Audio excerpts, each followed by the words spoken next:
Thank you for the introduction. Hey guys, I'm not really here to teach, I'm here to learn. I go from here to India and China, and this is part of a very constructed program to educate the world to lethal humidity. Lethal humidity is killing people as we speak. It's not a prediction, it's not a forecast, it's happening right now. And I want to introduce you to that and then ask MIT, particularly you guys, to tell me what am I missing in this presentation, how can I present it better, what in fact even could be taken out. So I really want to learn, because by the time I hit those other very big markets, I want this to be standing on the shoulders of giants. So I'm going to all the great universities. I've been to India, obviously, with their central controlled powers. I've been to China with theirs. In each case, I get sent to the universities.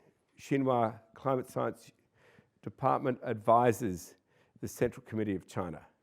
I needed them to come on board with this. The Republican Party here is a lot more difficult when you ask them to identify a climate scientist they really believe in. And so I said, well, you'd have to believe NASA. So we went to NASA. And of course, across the world, we all know we have to change. And I just want to take you through what's going to appear as a clickbait presentation. And that's because you're not my audience. You're here to be my instructor, my teacher. I'm immensely curious to see how I can improve this.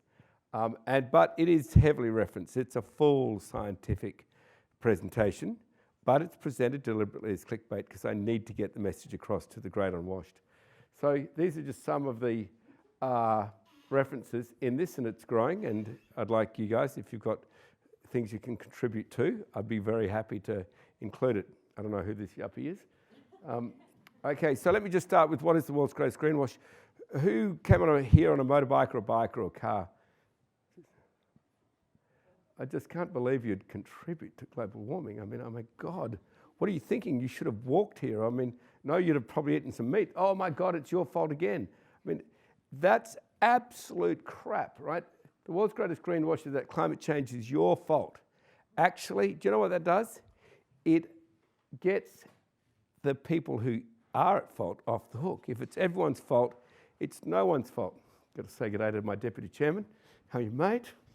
No, I did walk here. You did walk here. So if everyone's at fault, no one's at fault, and that's the problem. And I want to change that problem big time. It's pretty clever, but it's not true. People are at fault, okay? Business leaders like me, okay? Politicians. There's a resource we don't have, but it's not capital. It's not money. The $4 trillion you hear, which is designed to probably spook into doing nothing, team, we're going to spend about that anyway if you just want to prop up the fossil fuel sector. If climate change didn't exist at all, you're going to be spending approximately that anyway. So all I'm saying is spend it on the right amount. And by the way, don't scare the public with that huge double count. Okay, we have the money. Do we have the technology? We absolutely have the technology. Is the business community I like you to be led to believe in your MBA classes, or is the business community actually a bunch of little gossipers sitting around a table, listening to rumours, wanting someone else to go first so they can all jump in and follow? That's what the business community is actually like. So we're holding ourselves back because we lack spine. Our policymakers, the leaders we elect, are actually followers. I'm asking people to realise that there's not a lack of capital, there's not a lack of technology. We have everything we need to save this planet from roasting itself, thanks to us, except one thing: character. We need character in our leaders. There's not more than around 1,000 of us who could stop global warming. There's a subset of around 50, and these people can drive this. You know, global warming is accelerating, right? I mean, any muppet in North America who says global warming isn't here, then I just want them to know, well, actually, it's already here. We're not predicting it anymore. You've had 3 months at 1.5% already. Last month, only last month, I'm talking modern history, 1.75%. Okay, you're in it. You are in it. Okay. The stats I'm going to show you, I want you to take from we're in it now. He's not predicting any bloody thing. He's just saying what's happening right now. So floods, catastrophic fires, heat waves, they come from a new threat. They come from a threat we can solve, but first, team, we've got to understand it because it's causing something else to rise dangerously faster. That's humidity. Just want to walk you through that, okay? You guys are really, really cleverly evolved organisms. You thermoregulate.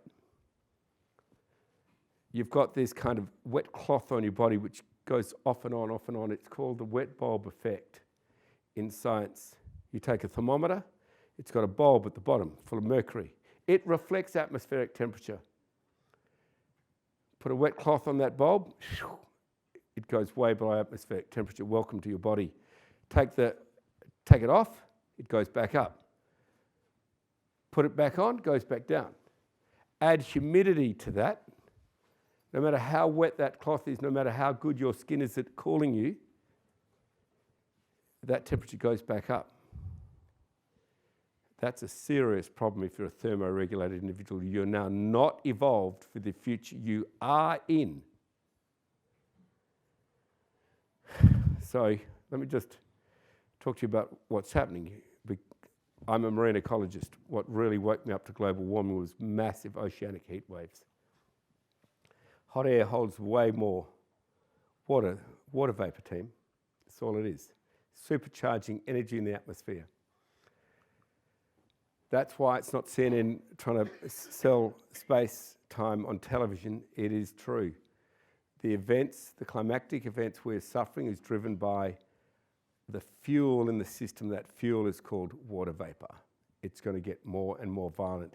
If you've had 1.5% already and it's rising at 7% a point, that's 10% since pre-industrial. That 10% is enough to knock you over. There's nothing stopping us, I hate to tell you, going to 2%. The IPC, the UN, everything you're hearing is just trying to leave you with hope. You're at 1.5 and there's nothing which is going to get in the road of you going to 2.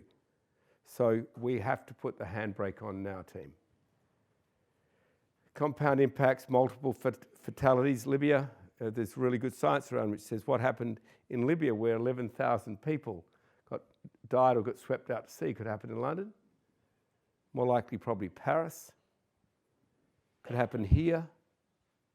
Now, we aren't predicting these weather events now. Our massive computer models are taking the macro impacts. Actually, we need even more massive computer power to predict what's going to happen with the weather we see on the nightly news. That's how detailed we're having to become. So you probably already know that humidity is its own feedback loop. As it increases, so does its impact as a greenhouse gas. That's why I'm here to say we must stop it now. Now, I don't know if anyone's come close to drowning, but the people who have tell me it's not a really horrible death. But I tell you what lethal humidity is. And it's going to kill way more people than COVID could ever even touch. If we don't get it right, it'll put World War II in the shade.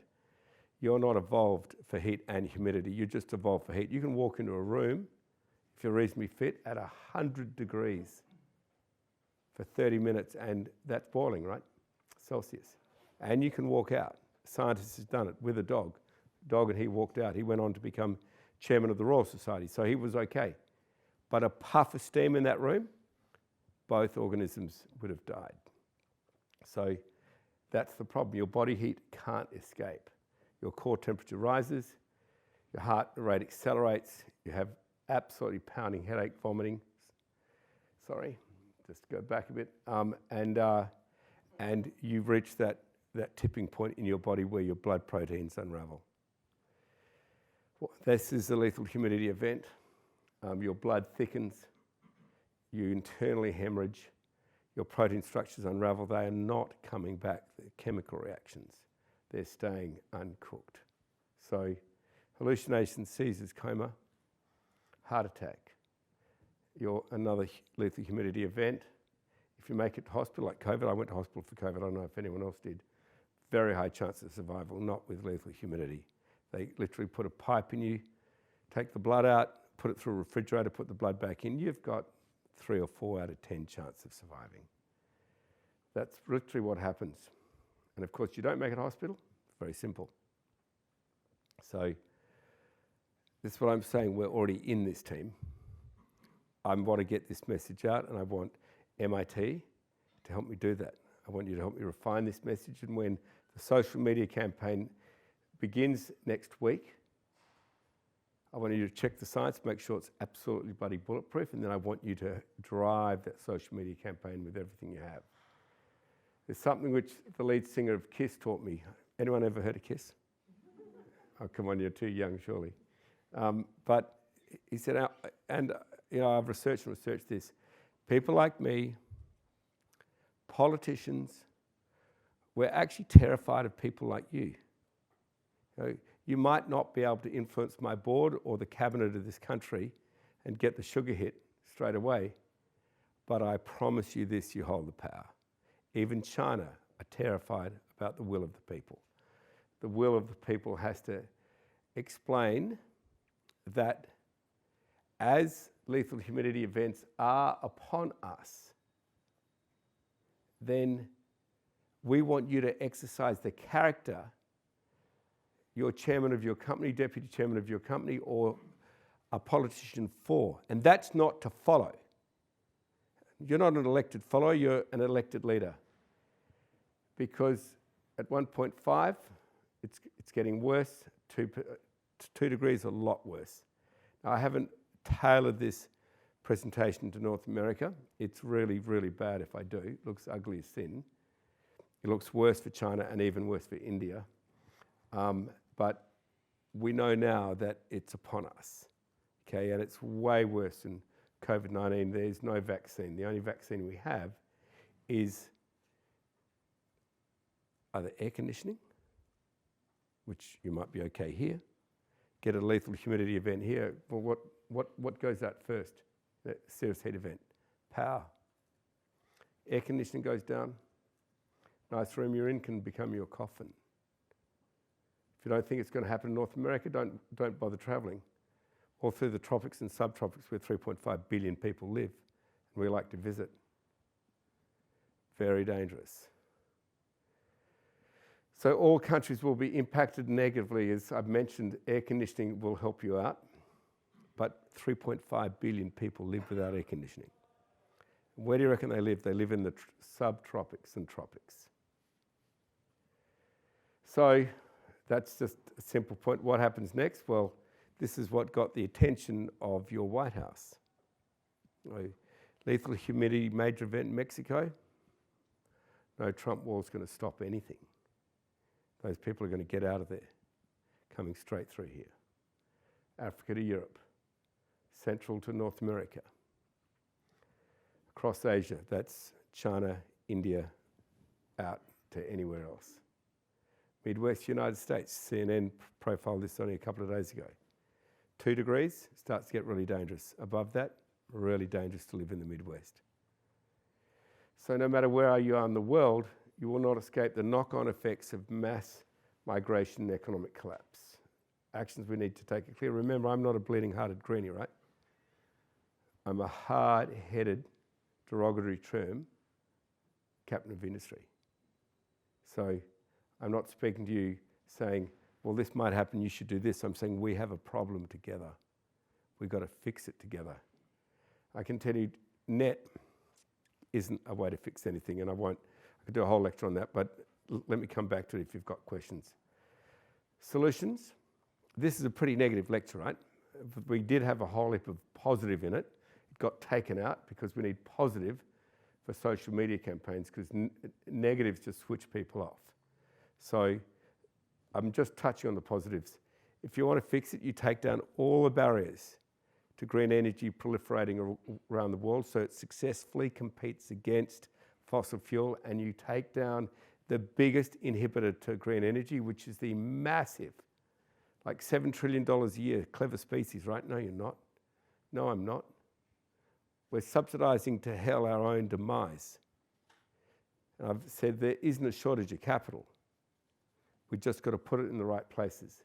So take down fossil fuel subsidies. If you see those signs, stop fossil fuel subsidies now, we'll just think, let's go to Mars this afternoon.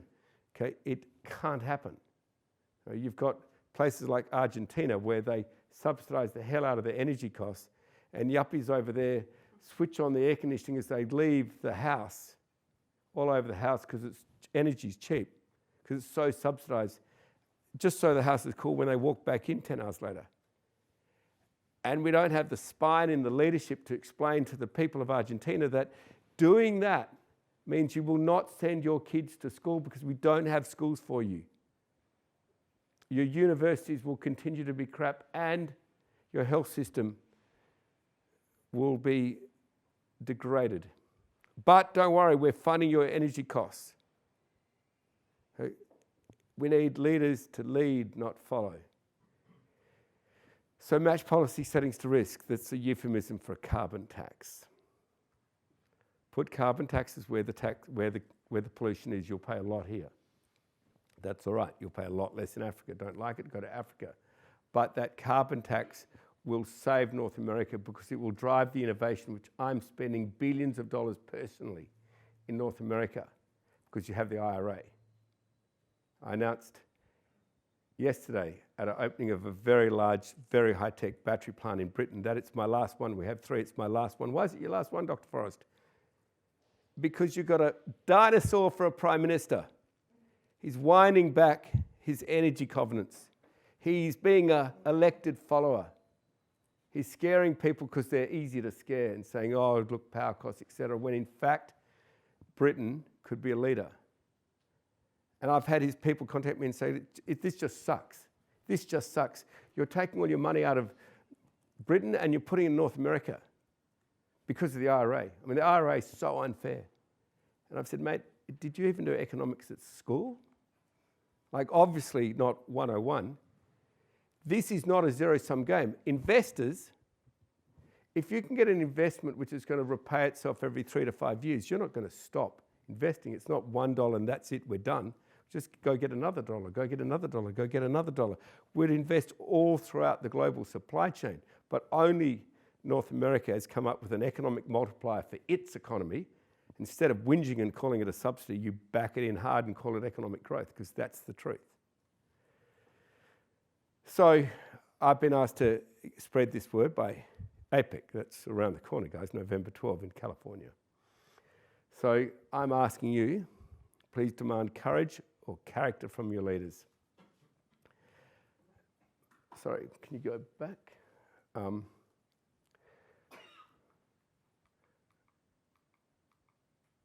So I've had this discussion, team. I've asked each of the leaders of these 3 countries, America, China, India, let's distill this. We get a serious global warming lethal humidity event across North America, or worse, China, and much worse, India. What's going to kill more people? Hot war powered by AI between you guys, or this? And in each case, the numbers for a hot war were way, way less than what's up on your screen. Means it's easy, right? As policymaker, you just go after the crocodile, which is closest to your canoe. Hit that one first. That's global warming. Work together to stop that. So just to say, well, okay, Captain Vince, what the hell are you doing? Well, we're doing everything we can. And I have now a group of people inside my organisation who are really worried about how to get the last 6 or 7% out of our fossil fuels. And I'm sitting at the end of that boardroom trying to look really serious and grave because I'm thinking, mate, you've got 95% out. Well done, you freaking legends.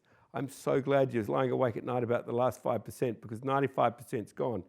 And we're doing it through the expenditure of $6.2 billion we started a while ago. And to put the lie to another thing propagated by the fossil fuel sector, that going green is like a charitable event. It's a philanthropy, you're going to lose money on it. That's complete rubbish. The most archaic industry in popular culture is the mining industry. It'll be the last, it'll be the hardest to abate. Whenever you hear that term, hard to abate, think too lazy to abate. Nothing can't be abated. Even the mining industry, we're spending $6.2 billion because these things are plug and play, a solar system into a generator, you're done.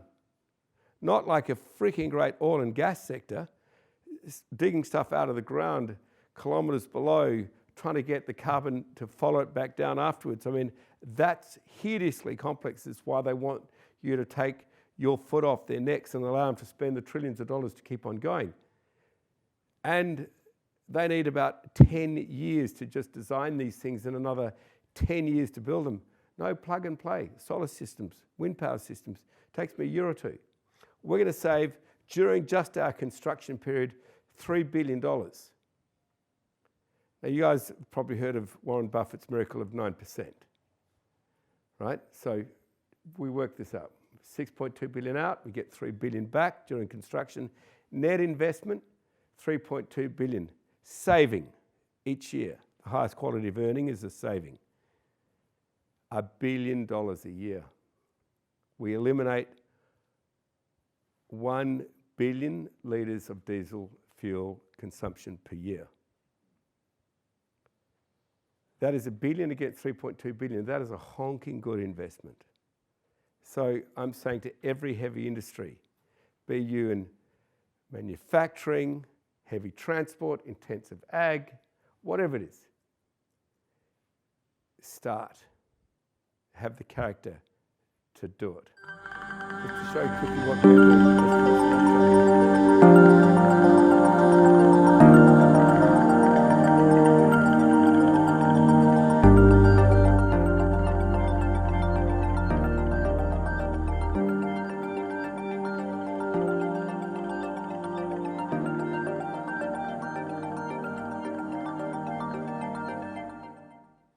Okay, that was a 650 kilometre footprint and about $40 billion of infrastructure.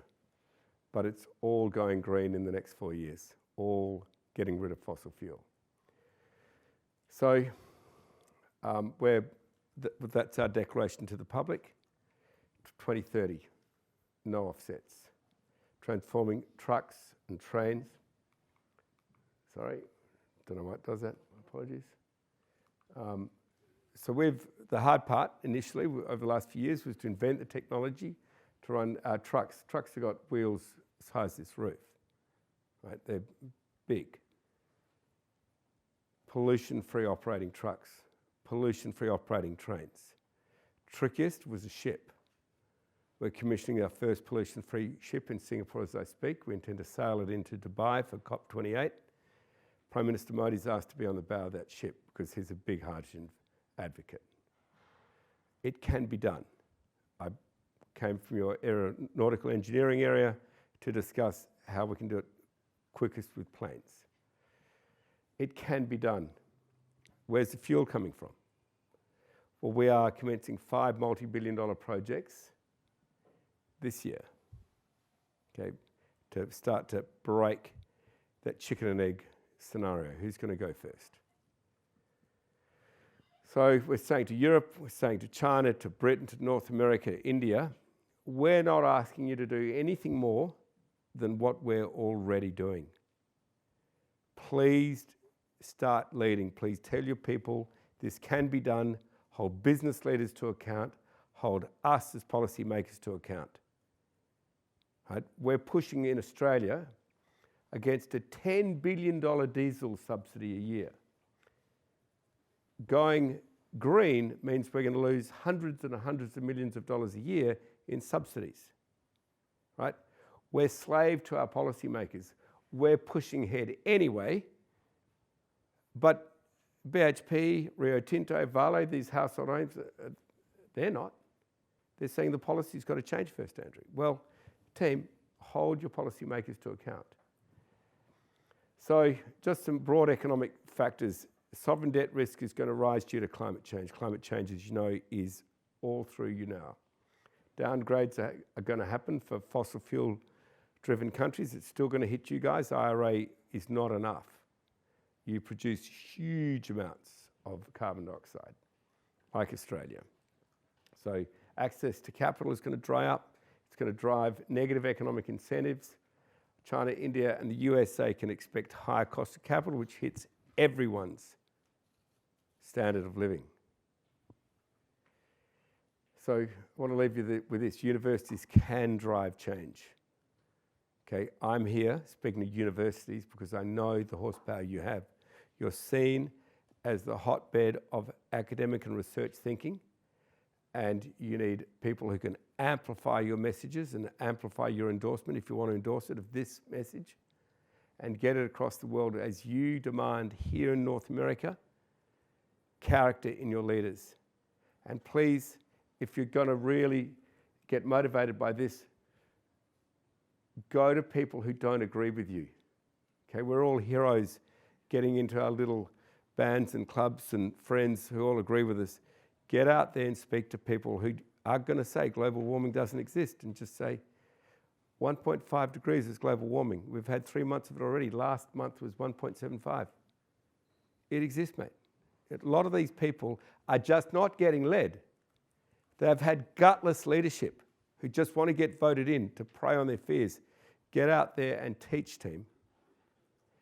So I would like you guys to be the first fossil-free fuel generation. Why? Because I want my kids about your age to survive as well. I want you to demand this change. Hold me to account. When you look back on it, there'll be about 1,000 people whose head you want to put up on a spike if nothing changes. Put my head there first, but line me up with the other 999, okay? And politicians. Okay, this is a picture which did happen. Recently, an Australian bushfire family fled to the water just to escape. This is not the world which is the future for our kids' team. And yet we can change it. We have the power right now to fix global warming. So can I just ask you for feedback on this? That's me out, apart from any questions or comments or improvements you want to make to it. I'd be delighted to hear. But thank you for listening.